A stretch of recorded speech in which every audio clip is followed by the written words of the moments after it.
we're going to look at a different type of visual display of data here called a stem and leaf plot.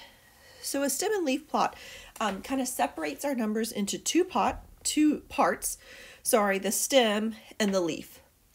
And really the only stipulation is the leaf has to be a single digit. The stem can be more than one digit, but the leaf has to be a single digit. So if I'm looking at this first one here, my smallest number starts with a 1 and my largest number starts with a 4. So I'm going to make my stem parts cover the numbers 1 through 4. And I do need to put these in number order. So they have to be in order. That's important to remember.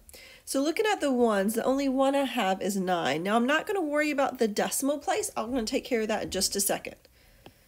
Then if I look at the 2's, my smallest numbers are 2.2. And you do want to kind of line them up.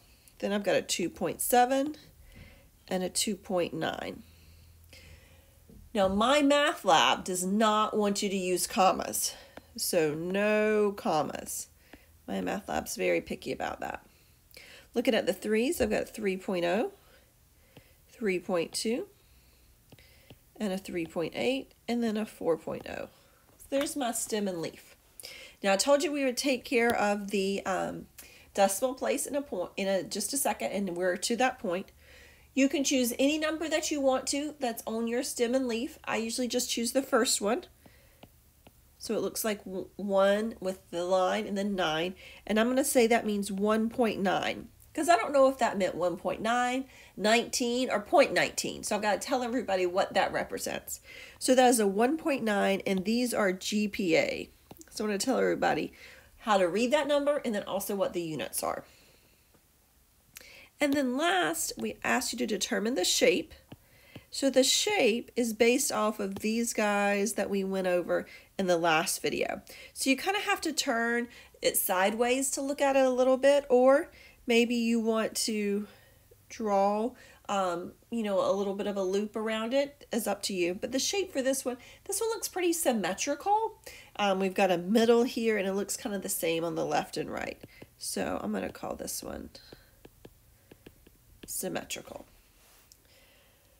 All right, I've got another stem and leaf here. I'm going to let you guys try it. A couple things. Remember, no commas. You do have to put them in order. And also, you have to use every number. So if you have two 29s, you have to write those 9s twice. So every number has to be used. That means you should have 20 numbers on your leaf side. All right, so go ahead, hit pause, and give this one a shot. All right, hopefully you gave it a shot. My smallest number starts with a 1, and my largest number starts with a 5.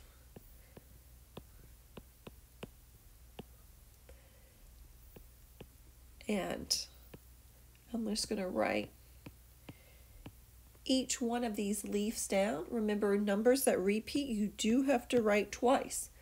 You have to have all 20 numbers represented here. And they do have to be in order. You need to put your key.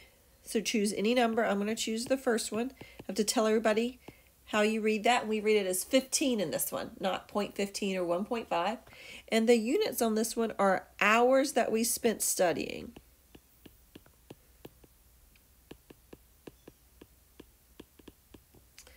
And then last, I have to look at the shape of this graph. And the shape of this one, it might be a little bit harder to see. But I hit a high point, then I dip down, and then I hit another high point. So whenever I hit kind of two high points and there's a dip in between, and I know that 5's got more in it, but it's still like that high point. This would be a bimodal. They don't have to be perfect. It's just a general shape.